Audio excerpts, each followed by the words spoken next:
Wanted लोग हैं, helmet नहीं पहन के फिर रहे हैं, भेस नहीं बदलते अपना। जो हमारे शम्स साहब ने सवालात उठाए, भाई एक शम्स है, वो एक मामूली जर्नलिस्ट नहीं है, उसने ऐसे कई क्राइम्स को कवर किया, बड़ी जिम्मेदारी से उन्होंने कहा इस बात को। तो ये हमारे सवाल है।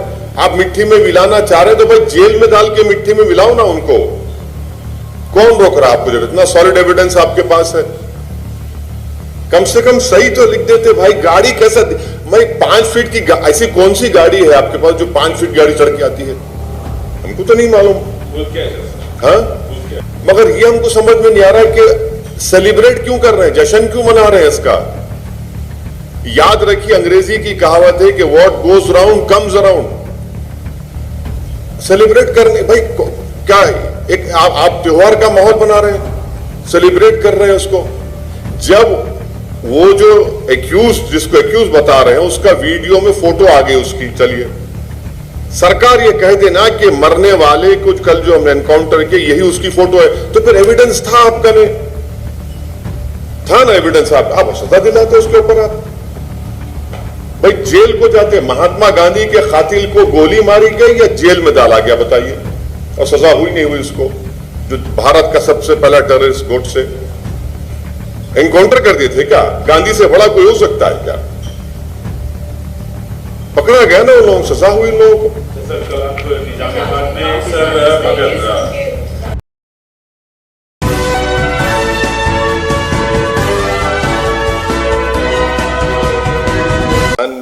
में लोगों का यकीन कम होता है और संविधान के खिलाफ होता है, और रूल ऑफ लॉ को कमजोर करते हैं। आप बजाय रूल ऑफ लॉ के सत्ता चलाएं, आप रूल ऑफ गन के तहत सत्ता चलाते हैं। तो मेरा एक कंसिस्टेंट स्टैंड रहा है, मैं एनकाउंटर्स के खिलाफ रहा हूं और बोलता रहा हूं। उसका रिकॉर्ड आप उस वक्त के आंध्र प्रदेश के असेंबली में आप देख भी सकते हैं। और फिर दूसरी बात यह है कि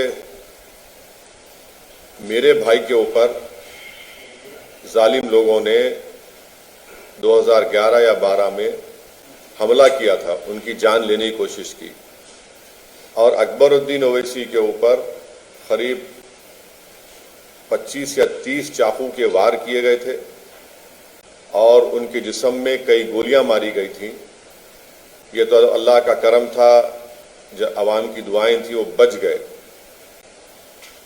और जब वो बच गए, आज भी अकबरुद्दीन ओवैसी की सेहत पहले की सी नहीं है। मैं अपने भाई को तकलीफ में देखता हूं आज भी।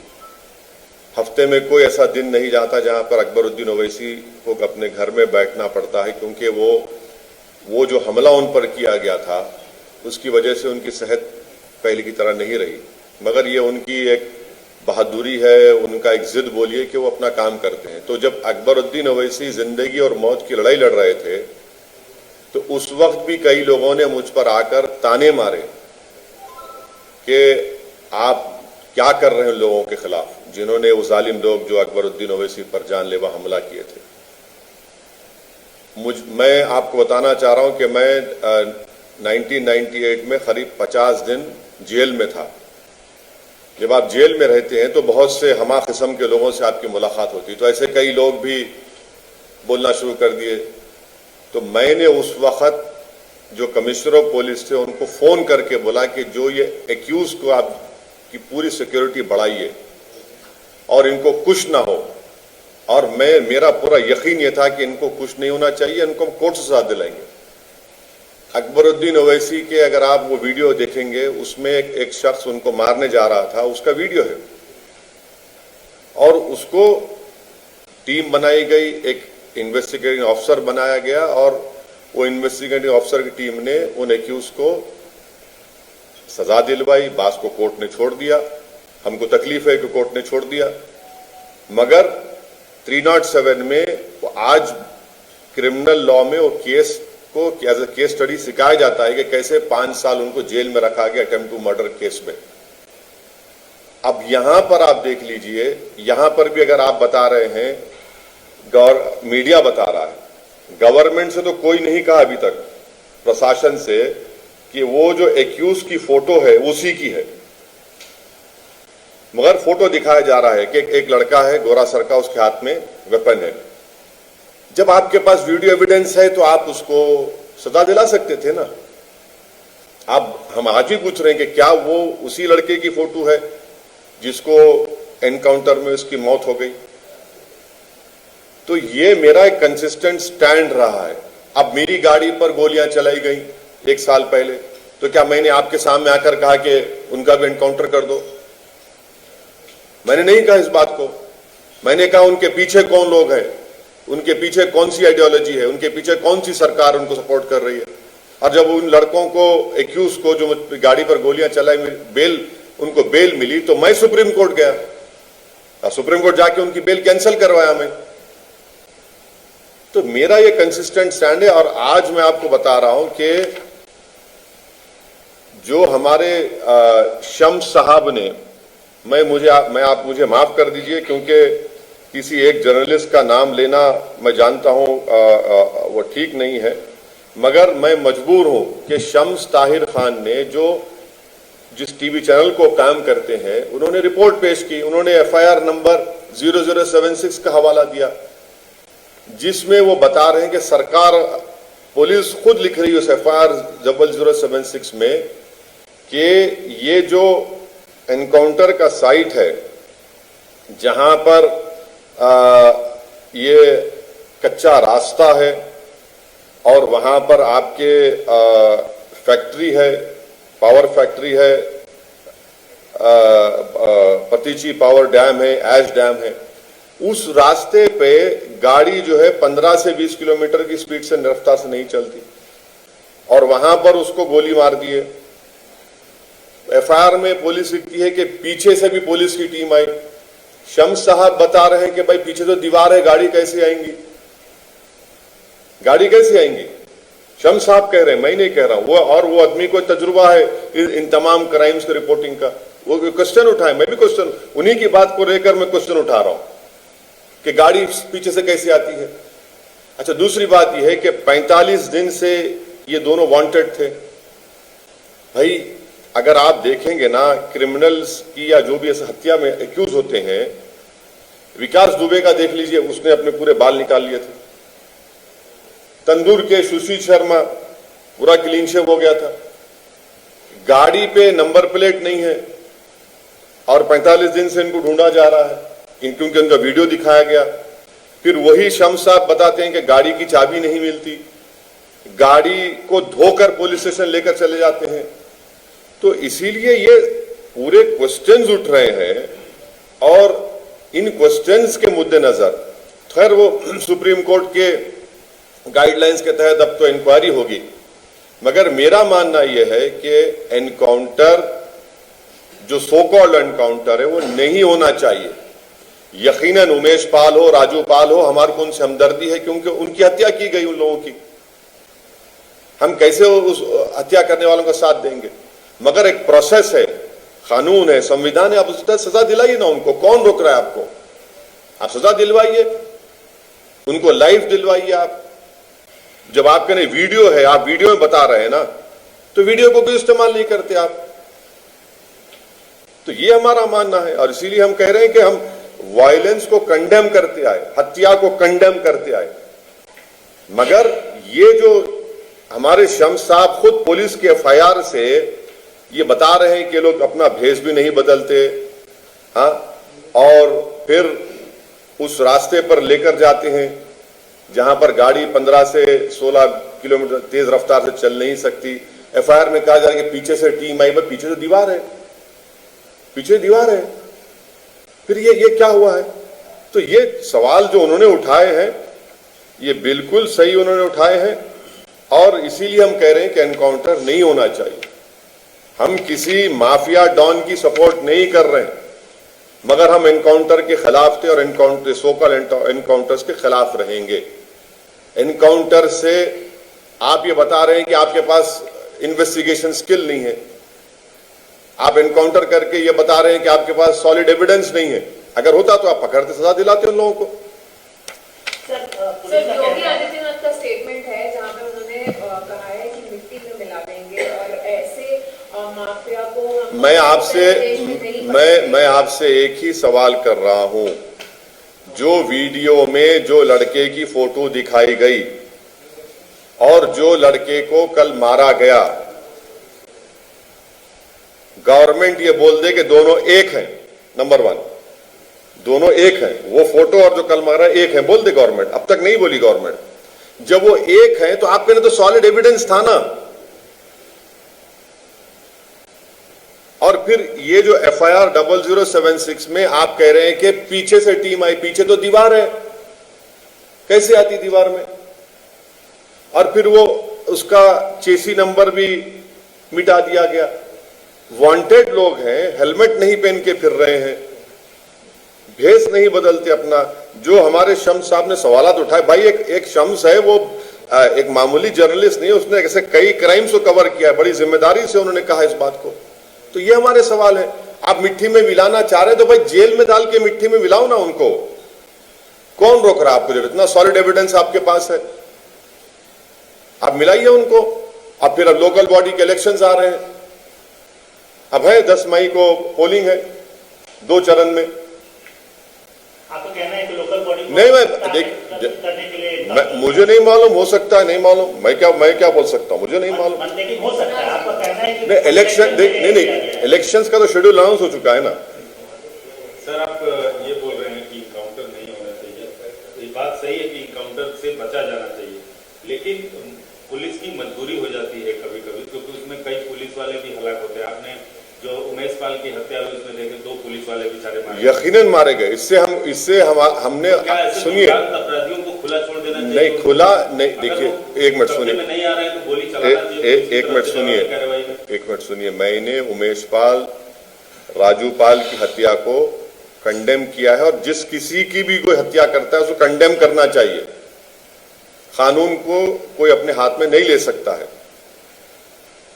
अगर आप खुला छोड़ने की बात कर रहे हैं, मैं आपसे कह रहा हूं कि पुलिस के FIR ने, पुलिस ने जो लिखा है वो क्या बताता है?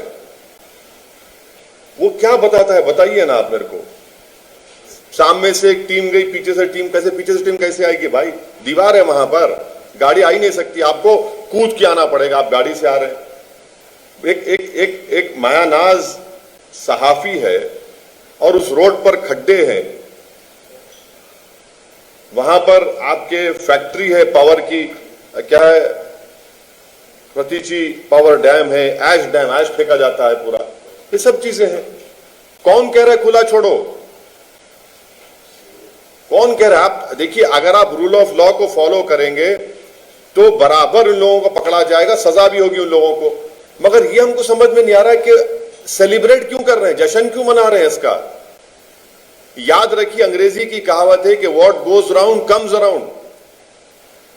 सेलिब्रेट करने, भाई क्या एक आप त्योहार का माहौल बना रहे हैं, सेलिब्रेट कर रहे हैं उसको।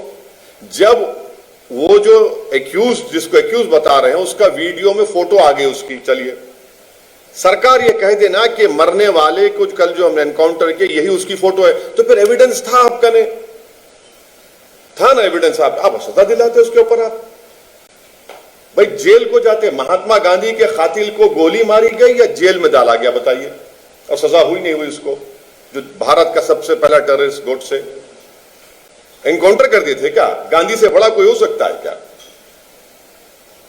पकड़ा गया ना उन लोगों, सजा हुई लोगों को। सर, कल आप निजामाबाद में राजनीति में भी वो बहुत ही ज्यादा जाने वाले चेहरे रहे और उनके रिश्ते भी रहे हैं बाकी पार्टियों से, तो क्या लगता है, क्या कहेंगे? किसके? मैं उनके ऊपर केसेस चल रहे हैं, कोर्ट ने उनको सजा दी है, हम उनके बारे में नहीं बात करेंगे। उनके ऊपर केसेस चल रहे हैं, कोर्ट काम कर रहा है, उनके भाई को कोर्ट ने सजा भी दी है। हम इस बारे में जो FIR है पुलिस ने लिखा, और आप ही के बरादरी के एक सीनियर सहाफी ने इस बात को, इन मुद्दों को उठाया, मैं उन सवालों को उठा रहा हूं।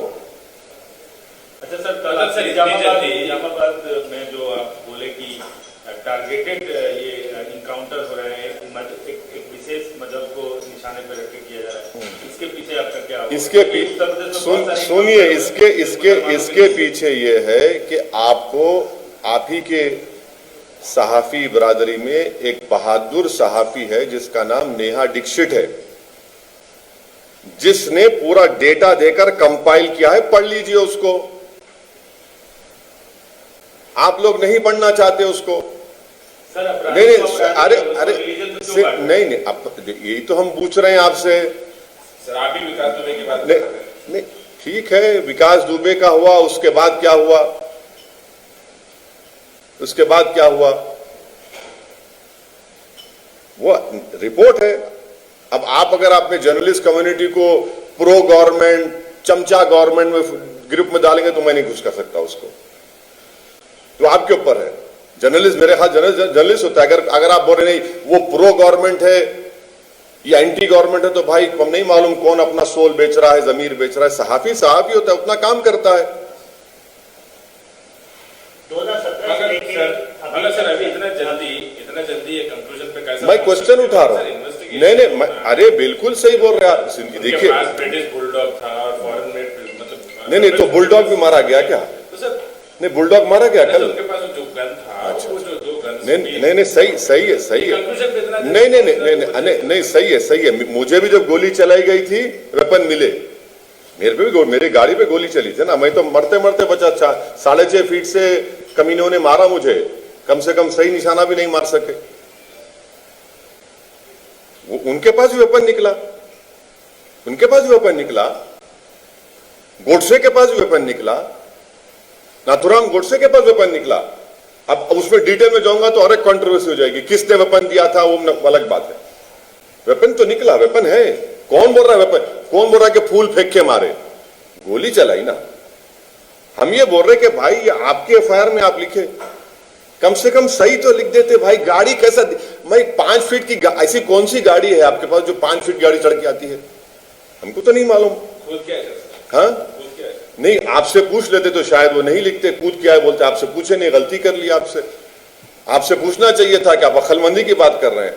सर उसमें से एक जो शख्स है, दूसरा शख्स, उसके फैमिली वालों ने उसकी डेड बॉडी लेने से उसकी बीवी, अब उसकी पत्नी, उसकी वाइफ ले रही है।